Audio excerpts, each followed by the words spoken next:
Warm greetings from Creative Hub, Tallinn, Estonia. This webinar is organized by Education Nation, which is an Estonian initiative to share our educational knowledge experience with the world. Estonia has top education results, #1 in PISA in Europe, and it's known for its e-services. We aim to share the experience with the world. Every Thursday, we host a free online webinar to offer support to all of those affected by the current COVID-19 coronavirus crisis of switching to online education. Estonia, the leading education nation in Europe, has become a role model for digital education. During this webinar, we share examples of how to manage remote learning in vocational education and training, what tools to use, and how to support students and teachers. For more information, go to Facebook and find our page Education Nation and a group named Remote Learning Education Nation. Among our speakers today, we wait for your participation as well. For asking your question, please head over to Education Nation YouTube channel or Facebook Live and post your question in the comments section there. Let's meet our speakers now. We have 4 speakers who have joined us. Teet Tiko, Head of Vocational Education Department, Ministry of Education and Research, Estonia. Sigrid Ester Tani, Coordinator of Work-Based Learning, Tartu Vocational Education Centre. Rosi Nemlicher, Head of Studies, Tartu Art School. Heiko Paju, Student of 3D Arts, Tartu Art School. Each of the speakers will have time for their own presentation, after which we will also have a Q&A session. And if you have questions when you watch this, then we will ask the questions from our speakers later on. Our first speaker, Teet, working as head of Vocational Education Department in the Ministry of Education. Tell us, Teet, how Estonia has switched its vocational education training to distance learning. Hello, and thank you. Yes, I would give you a very brief overview how we cope the current situation in Estonian vocational education. But first of all, a few facts about the Estonian vocational system. We have 32 institutions, including 26 owned by state. We have about 24,000 students, majority of them studying in fields of services and technology. About 40% of students are adults. And we have about 201,000 vet teachers, and our programs are at the EQF level 2 and 5. So digitalization has been a long-term strategic goal in Estonia generally and also in Estonian lifelong learning strategy 2020 to incorporate digital culture to the learning process. So now we have digital competency is one of the key competencies in the curriculum. We developing and measuring students and teachers' digital skills centrally, and we have many platforms to provide that give us the opportunity from schools to provide digital learning. We have modern infrastructure and we really boosting the use of technology in our learning process. So how we do organize distance learning right now? First of all, we need a clear communication between stakeholders.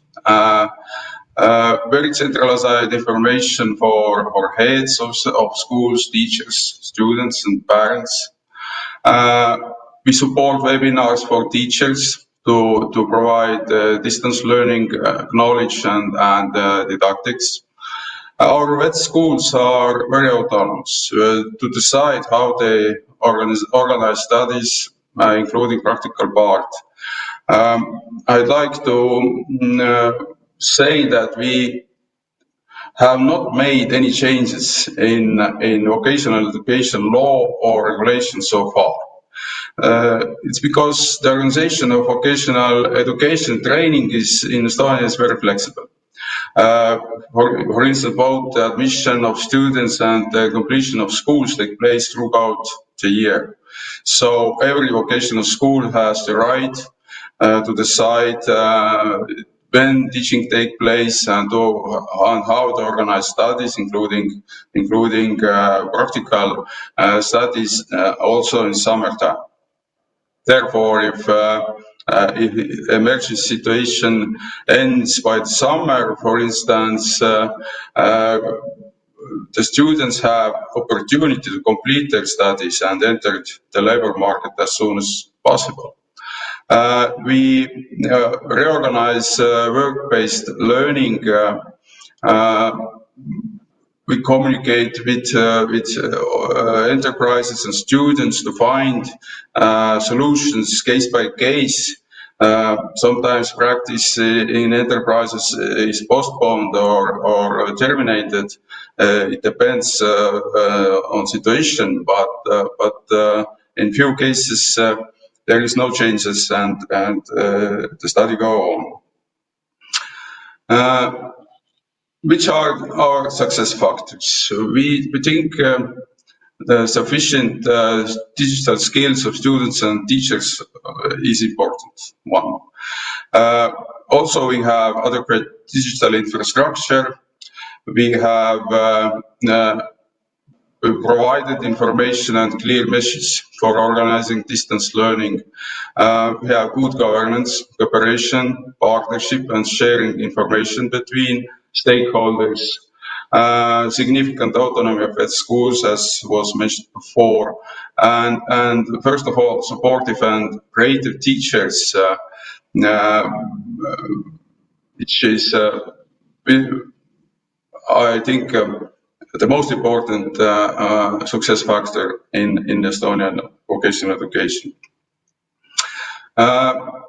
Centrally, we provided some resources to support schools, for instance, technology and devices for students and teachers, different training courses, webinars, different e-learning platforms or environments, and admission to different systems which support schools' everyday work. Our schools use very different platforms like Classroom or Microsoft Teams and so on. Yes, where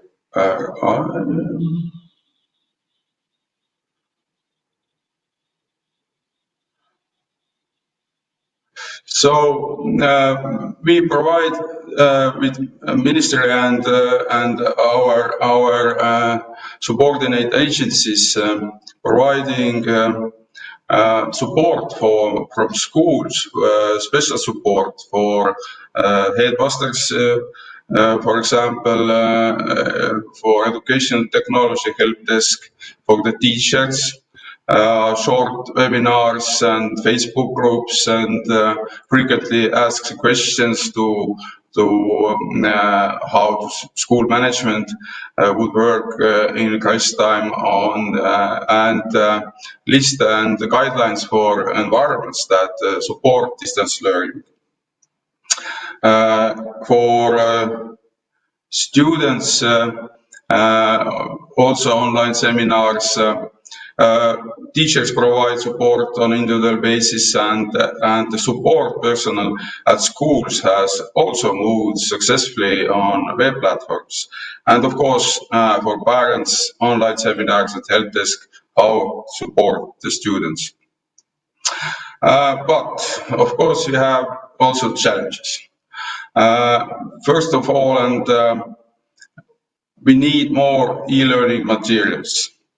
We realize that there is need to develop e-learning study materials centrally, and we take some steps to have more materials.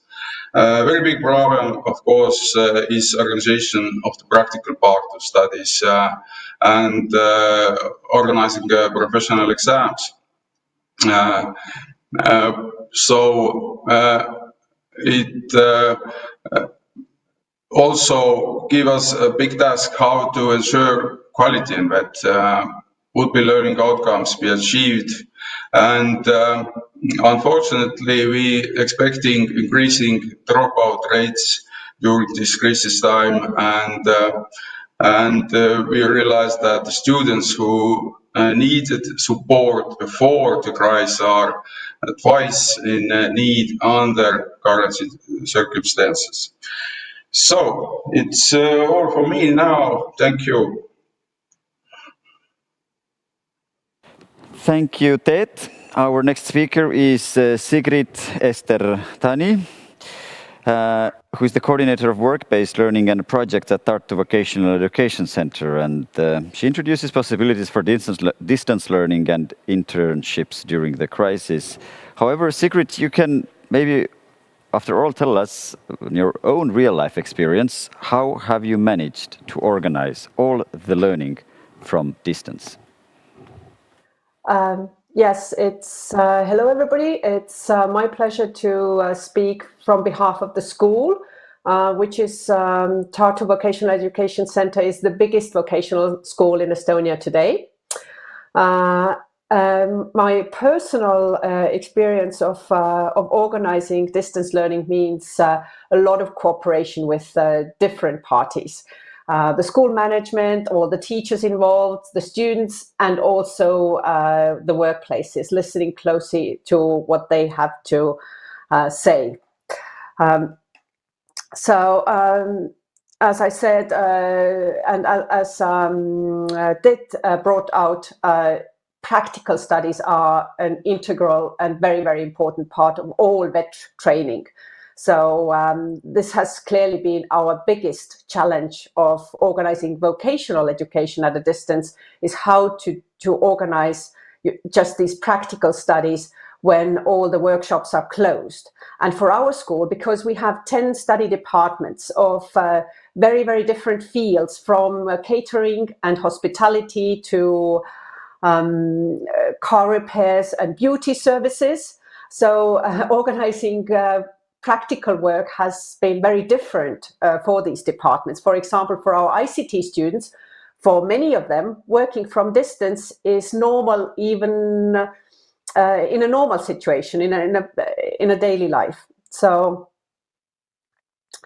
the experiences I would like to share with you is it's been a challenge to switch to distance learning, of course, but I think, as Teet again brought out, we in Estonia were well prepared. For example, in our school, we have had e-learning days as part of the academic calendar for the past 5 years. We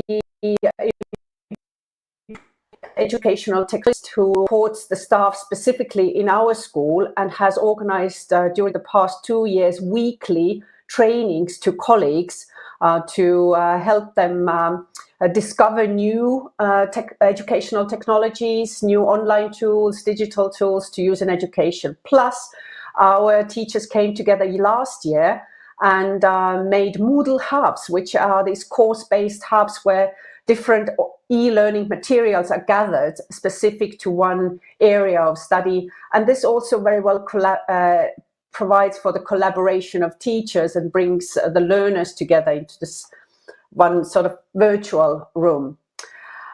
What we also experienced is that when making such a huge change as this has been, we decided to gather feedback from our teachers and students very fast. So after the first week of distance learning, we sent out questionnaires and asked for the problems and some of the success stories. and then shared these experiences through the virtual teachers lounge. We have really a virtual teachers lounge where teachers just go to have coffee, not to have meetings. Then of course we continue the departmental meetings virtually, everybody working from home. What the feedback also and the first week brought out was the lack of just equipment in some cases, because the vocational education, usually the students are very various backgrounds and their economic situation at home is very, very different. So the school dealt with providing different IT tools, lending out school computers, providing webcams to teachers, so on and so forth.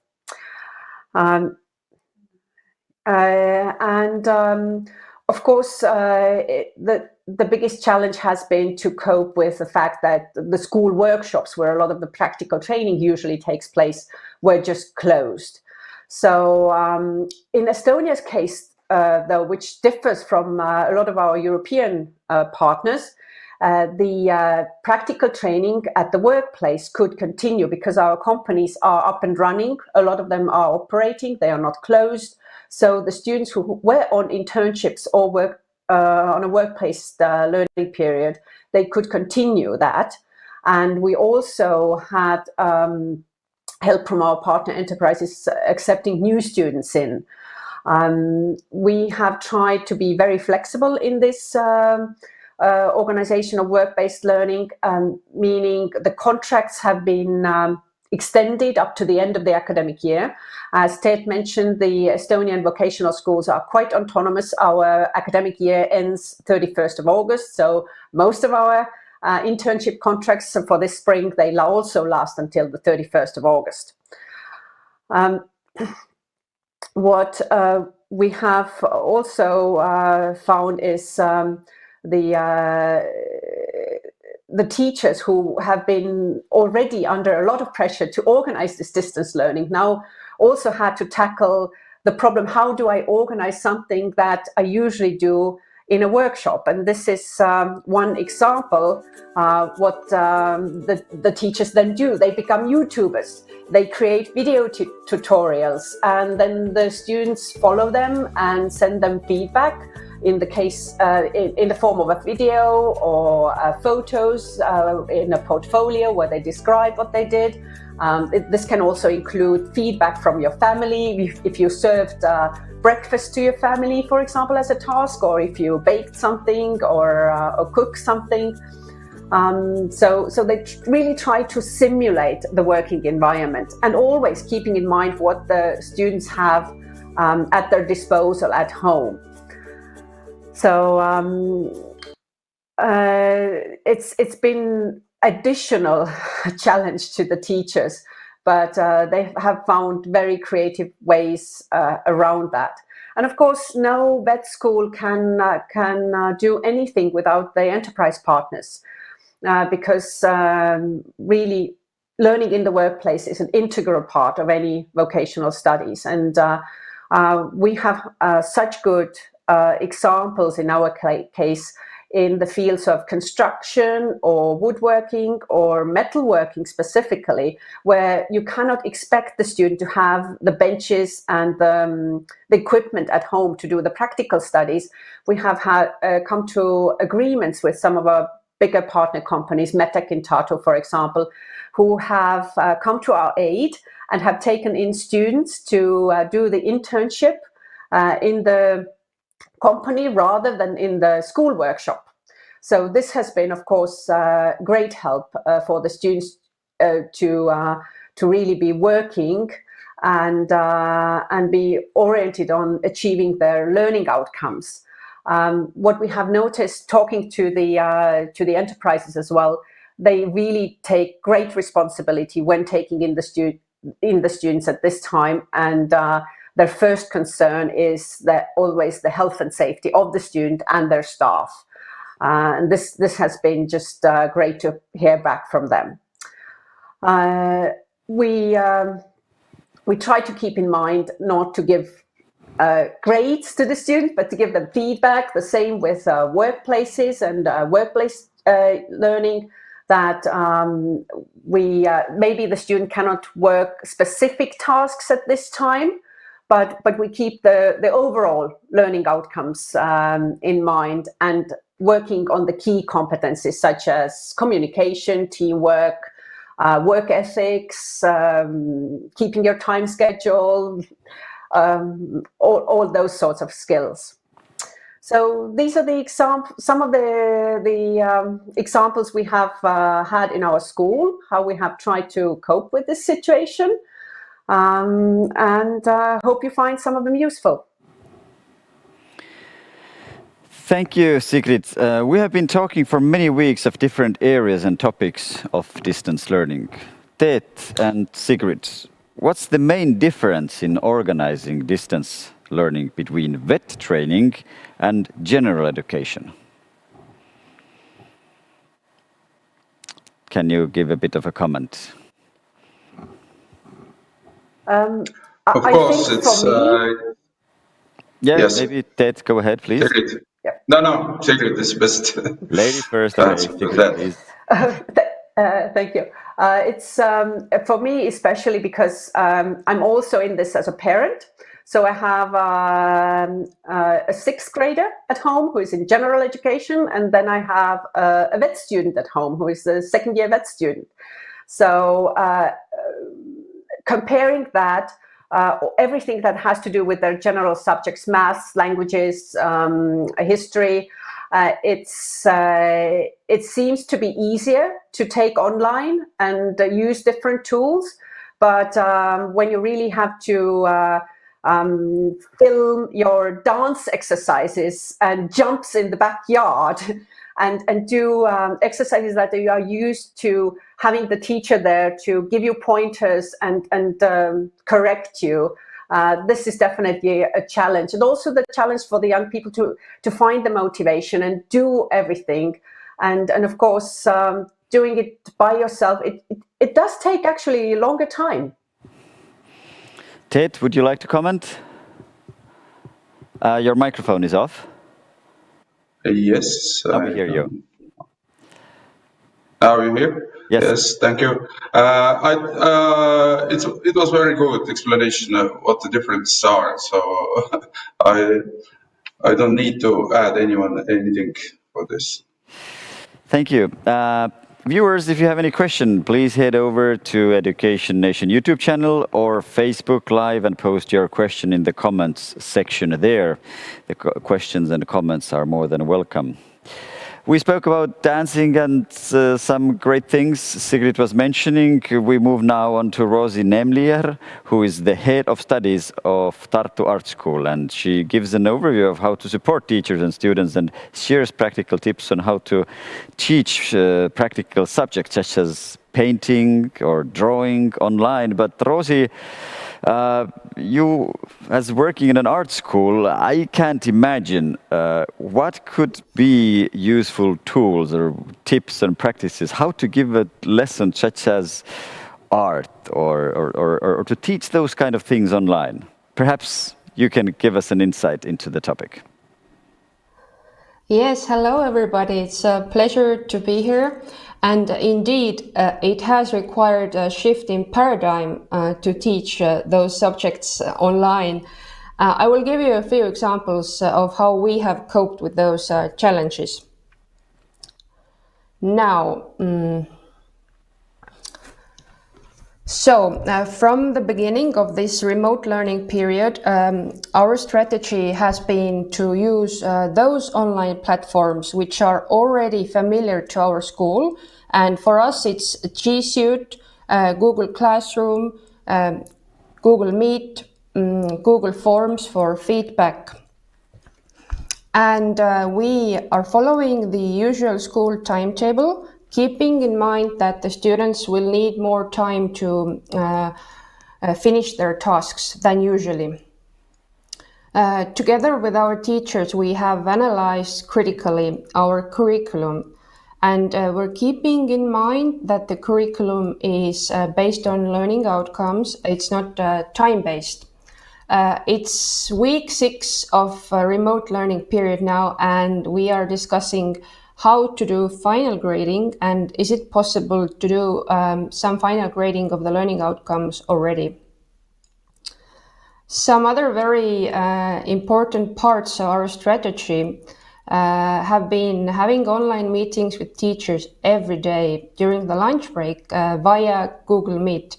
This is similar to what Sigrid mentioned, that you need this teacher's lounge, you need something where you can ask your questions, talk about your problems, share your success stories. This has been really great. For students as well, we actually have a subject in our school called teamwork and self-development. And it is based on team coaching. And during this remote learning period, we have continued it. So the team coaches meet up with students, also using Google Meet, about once a week, and discuss everything that might be on the table right now, like how to keep up my motivation, or how to plan my day or my week during this period. The emphasis is on self-directed learning. All right. Now those very great challenges. How then to teach very practical subjects such as painting or drawing or form studies online? Stereotypically, those things happen in a studio where there's teacher and the students and they interact a lot.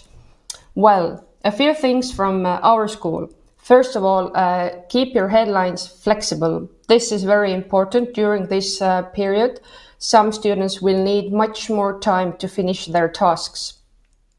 Our teachers, as I mentioned before, use Google Classroom or Blogger to gather students' artworks. For example, in Google Classroom, you can have shared folders of the artwork students have done at home, and then it's easier to analyze them and give feedback. A great thing with Google resources also is that if you give feedback using Google Meet, you can record it. There are some students who cannot participate in the lessons during the time the lessons happen, and if the feedback is recorded, it's really great that they can listen to it when they have time. Because right now we have to keep in mind that in some families there are like 4 kids and like 2 computers, so you have to be flexible.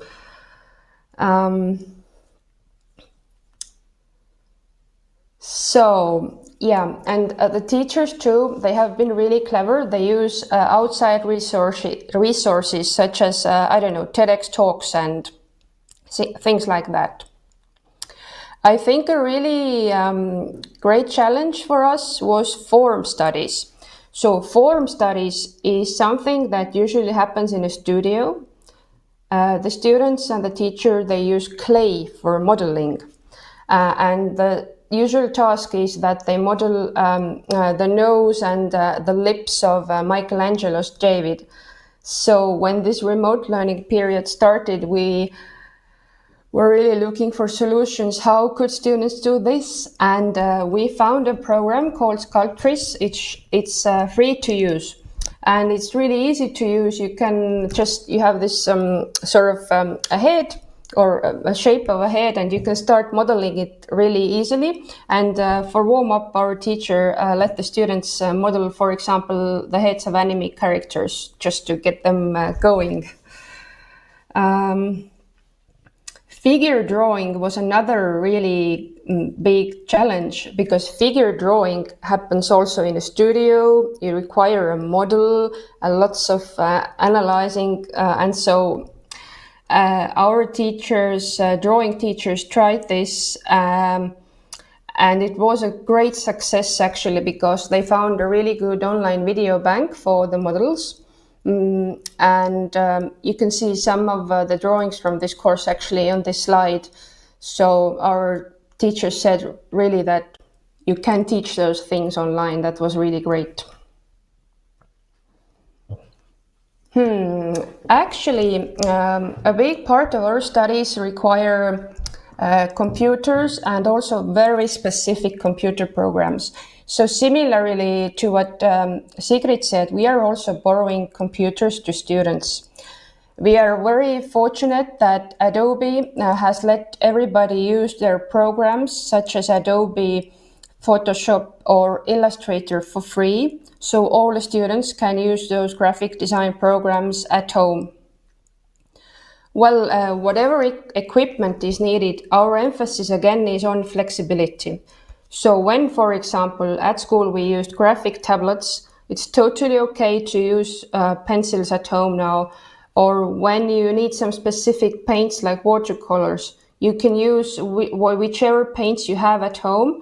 And here is a great chance to be really flexible. So if you don't have any paints, you can use what you have at home, because you can even paint with coffee. And about paper as well. This is a challenge if you don't have this canvas at home. And one of our teachers gave a really good tip that you can even use, the cover of the shoebox. If you cut away those small edges, you can use this as canvas. So be creative, and you can practice anything at home.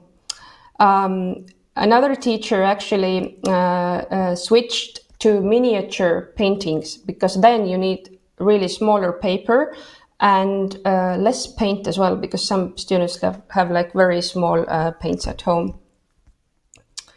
So moving on from those really practical examples to our admission exams, which happen in July, we use the National Online Study Admission Information System, which Teet mentioned, for applications.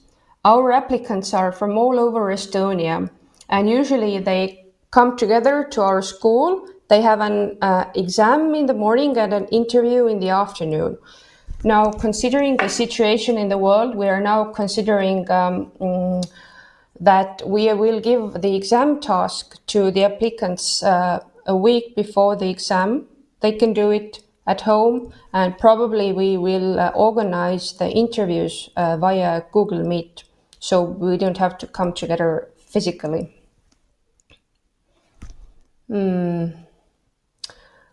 No crisis should go to waste, it has been said, and in our school the experience has been that the teachers are collaborating more than ever before. We have classes like mathematics and composition happening together, so two teachers giving the students the class. It's really great. There has been a shift in paradigm, I think especially in visual arts. We have dismantled the stereotype that you can teach visual arts only in a studio. What has also been very great is that online classes are actually more suitable for some students, say, really enjoying those online classes. Well, it's week 6 now. We're meeting with all our teachers, professional learning communities, with emphasis on what to take with us from this experience. We have recorded classes, an updated resource material bank, and probably we can take much from this experience with us to the future, and have a sort of hybrid learning in the future as well, which gives a lot of freedom and opportunities. Some national networks have also been very helpful. Teet also mentioned them. There are in Estonia national networks for heads of studies in vocational education and educational technologists and school leaders. It's really great. If you don't know what to do, you can ask a colleague, and then we will come up with solutions. For now, it's all from me. I'm really happy to answer some questions if there are some. Rosie, the topics that you teach and the things that you have talked about paint us somehow actually very nice and say a picture in the midst of what's happening in the world. So before we move forward, I would just like to ask, over the past months, what has been your special moment or favorite moment of something that you can remember that probably wouldn't have happened unless you work in the way you need to work right now? Is there something personal you can just share with us? Yeah, maybe some moments from work where the students who have found it a challenge to study in our school have said, actually, yeah, I like this way of studying, it works for me, and have really moved on. And for, I don't know, personally, this remote sort of socializing period has been really great, because even my grandmother took part of my birthday party via Google Meet. So something to remember. Very interesting. Thank you for sharing. For those of you watching, if you have questions, don't hesitate to write them on YouTube or Facebook. We will move forward. Our last speaker is Heiko Paju, who is a 3D artist student at Tartu Art School, and he talks about his distance learning experience. Heiko, how much from your day do you actually spend behind a computer or doing schoolwork? Hello, thank you for having me. It's a really, really good question. Actually, behind the computer, I spend most of the day, but right now, during this current situation, I've had so much more time to spend time outside. So I've practiced it going outside, and it's now much better. So, can I have my slides now? My name is Eiko. I'm a Tartu Art School student, and today I'm going to give you a brief overview about my experience during this situation we currently live in. This ongoing period has been a really new and interesting experience, and I've narrowed it down to 3 topics, which are expectations versus reality, successes and challenges, and lessons and advice. So I'm gonna jump right into it. So expectations. When I first heard the news about what's going to be happening next, that our students will be distant learning from now on, I was a bit confused and excited about what's going to happen, but not excited about the current situation. Excited about what will the distant learning will be like for us students, and what will it be like for me. At first, I thought I will have more time, then I can get more work done. So with these hopes, I made myself a plan to work hard, be productive, and also have my fun time, read books or watch films.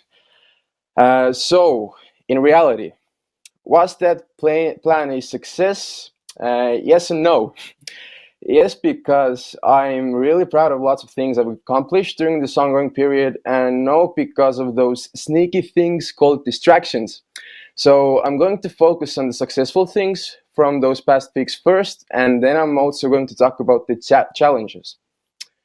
So, success. In my opinion, the most important thing is that this ongoing situation is a new experience for us, and during new experiences we face new challenges, which I think is an enormously important part of human growth. I've also had a chance to spend some more time in the fresh air, as I said before, and even do some exercising, which I didn't do before. And I can tell you that my overall feeling is actually so much better. About studying, what I really like is that the online classes are really efficient. They work really good and are a great temporary solution for physically being in class. So as Rosie mentioned before, we use Google Classroom and Google Meet, and both amazing platforms. I really like them. They are really simple. I'm also better at motivating myself, and my resources for doing assignments and art are more limited. So now I have to work on my ideas more creatively, and throughout the experience I've noticed that you can do actually so much more with less. So just as an example, this is one schoolwork that I did. The assignment was to capture the current empty streets in Tartu. Since in Estonia it's not forbidden to walk on the streets, you just have to hold 2 meter distance. I went out, shoot some footage. I had so much fun editing it. And the lesson here is that if you have an assignment, just make it interesting for yourself. Try to be you when you do the assignment, make it your own, and then you will enjoy doing it so much more. And this was my most favorite assignment so far. So yes, if you want, you can check it out on YouTube. There's the full video. But the challenges will increase in the amount of schoolwork. So I've heard some discussions about this topic. I think it's true, but it's not really that serious or overwhelming for me because it has increased just a little bit. But it's nothing that overwhelmingly hard and that you are just so stressed out and sad about it. It has increased, but not that much, in my opinion. The problem, instead of increased work amount, can actually be the lack of motivation. Of course, I've had my unmotivated days, but I've always had my backup tips and tricks, and I think every student should have their own to motivate themselves. For me, such as listening to TED Talks or listening to certain kind of music or going for a run. Time planning is still a thing I'm trying to constantly get better at. The current best working way for me is doing it with note papers, attach them to the wall. I'm going to show you also a picture about it in a bit. Still is a big problem sleeping at the right hours. I'm always trying to be better at that, but hasn't worked out yet that good. And also there are those things mentioned before called distractions. Because now when staying at home, you have a chance to check the fridge after every 10 minutes, or taking too many naps, or spending time on stuff you shouldn't be maybe spending time at the moment. So there are some important lessons that I've learned during this whole situation, and I would share those with you right now. So the first one is also, I think, the most important one, that starting is the hardest part. I tend to overthink before when the assignment has been given to us. I think it will be something hard and I overthink it, but when I actually start with it, it's nothing that difficult or nothing that hard. I'm gonna give you an example in a bit about this as well. Also, I usually tend to overthink about in which order I'm going to do the assignments. The situation has taught me to just start with some assignment, and then before you know it, you have everything done. So also, trouble is good. Your work is so much more valuable, so much more better if it causes you trouble. If it's easy for you, it can actually be very boring, I guess. And also failure is, I think, is very human. All we people should fail sometimes because failure makes us better. It makes us better people. So here are two examples about this getting started part. Those just took me a month to get started. Those are in very early stage, but I got started. I realized it's actually not that hard. It's nothing that serious. So, and also this here is the time planning system that I mentioned before. It's inspired by Kristen Otsman's online class, and it's been really working out for me. So I suggest it to other students as well. So all the students out there, there are three things that I want to say to you if you're listening. Number one, I and so many other people, even if you don't know them, believe in you. You have to believe in yourself. That's the most important part. And the third one is that if you really set your mind to it, you can actually do anything you want in this life. And I would end my presentation with a quote by Oliver Wendell James Jr., which is, can I have the slide, please? a mind that is stretched by a new experience can never go back to its old dimensions. This right now, the current situation, this is a new experience, and there's always something to learn from new experiences. Thank you. Thank you, Heiko. Rosie and Sigrid, you've actually shared that most of the studies can be done from distance. Are there any areas of VET training or courses that cannot be done in this situation and will have to work in the future to find the ways to do them? What do you think? Who would like to go first? Sigrid, go ahead, but your microphone needs to be unmuted first, please. Yes. I think for our school, at least, definitely the technical subjects, the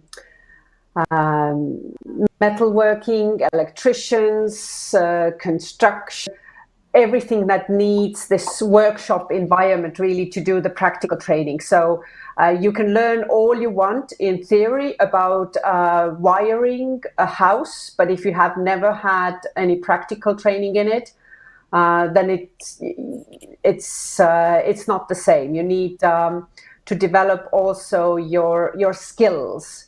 And this is where today we have students still able to do these tasks at enterprises, and if they can continue that, then we are quite hopeful to get also to the learning outcomes by the end of the academic year. But if they don't, we still evaluate them on the learning outcomes, and then they will need more time. That's until they are able to do that, and then we're really looking optimistically toward mid-May that maybe we can start doing some workshop training in small groups, especially in these areas where it's specifically needed, that there's, for example, metalworking benches. Rosie, would you like to add something? Yes, of course, there are some workshop-based things which need to be done at school, and in vocational education generally, there are things which you have to practice and practice and practice to get the experience. For us too, we struggle with one floristics course, but as actually Teet said beforehand, vet schools in Estonia have a lot of freedom with the academic calendar. So we hope to solve those things maybe in the beginning of July, so we could go on from September with the new school year with the students. Very nice. Rosie, we have one question for you from our audience. What's your favorite spot to do your remote teaching? Any suggestions for fellow teachers? This was a really great challenge because as head of studies, I had so many online meetings and I was so tired from it. You know, my eyes and my head was aching. So I discovered that I actually, in the past, I really wanted to do those walking meetings. So you go outside and walk and, you know, have a meeting. And now actually I have Google Meets in my phone and I go outside and I walk. So anywhere in the nature in Tartu, it's really great. We have to keep in mind that we have to think about our health as well during this period. That's true. And, yeah. Very nice. The next question, I think, goes to Teet. Does Estonia offer their teachers and professionals of education a sort of collaborative online platform where teachers, professionals of education can share some activities, challenges, tools, etc.? Yes, I think we have several platforms for this, for different teachers in general education and in vocational education. Is this something that, to say, how much do you think, or maybe somebody else wants to comment, are teachers kindly and eagerly sharing the challenges and questions amongst themselves, what we say, behind the scenes or whatsoever, and then doing better with their with their students, or how is that, how to say, backstage community, if I may say, how is that working here in Estonia for teachers? Anybody wants to comment?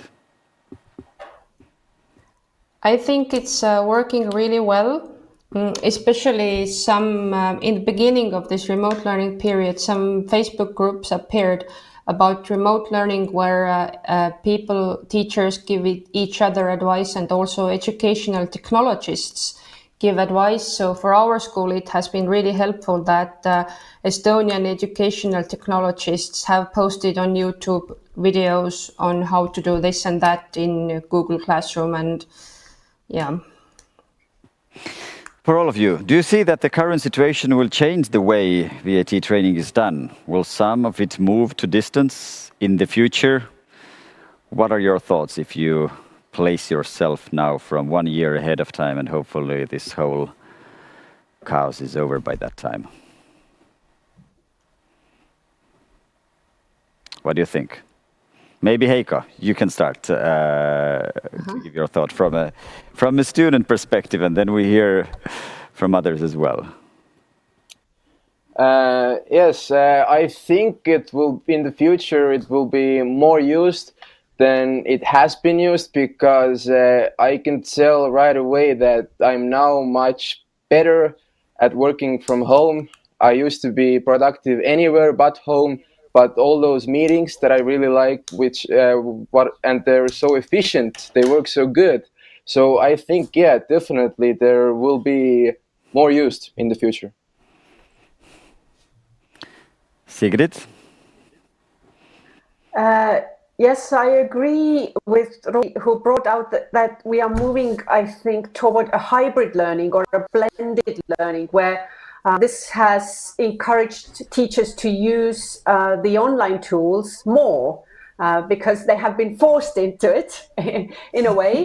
And they have put actually so much of their energy and time into this, developing these materials now, that they can use them afterwards as well. Teet, do you have an opinion on this? Definitely, it's used more in future, because I think many teachers and students actually like this form of teaching and learning. So and as we have now more experience, I think it will be used very much more in future. Rosie, closing thoughts from your side about the future. Well, I see lots of opportunities for flexibility and freedom in the future. Of course, we had e-learning before, but this situation sort of has broadened the horizons for us. Beforehand, we also teach stylists in our school, and beforehand it was quite difficult. Like the top stylists are in Tallinn and the school is in Tartu, how to get them to teach in our school. But now I see that actually, yeah, things can be done online, like totally the whole course can be done online. So we can get some really good specialists to teach in our school. Yeah, so flexibility, freedom, it's really great. I think this is a good way to close our talk today. And by the way, Rosie, we already received thanks from our watchers from your suggestions about walking and other practical tips that you did. So thank you very much. You have already inspired our audience. This is all for today. Thank you for tuning in. And we hope to see you again in the future seminars. Thank you also all of you speakers today for sharing your thoughts and experiences. Our next webinar is taking place on next Thursday, 30th of April at the same time. Next week we will talk about the remote learning in higher education. For more info in the future webinars, follow us on social media at Education Nation and join our open Facebook group, Remote Learning Education Nation, where you can also suggest a topic on future webinars. For all of you watching us today, we thank you very much and we hope you to see you again next week. Take care, stay healthy. Have a great day.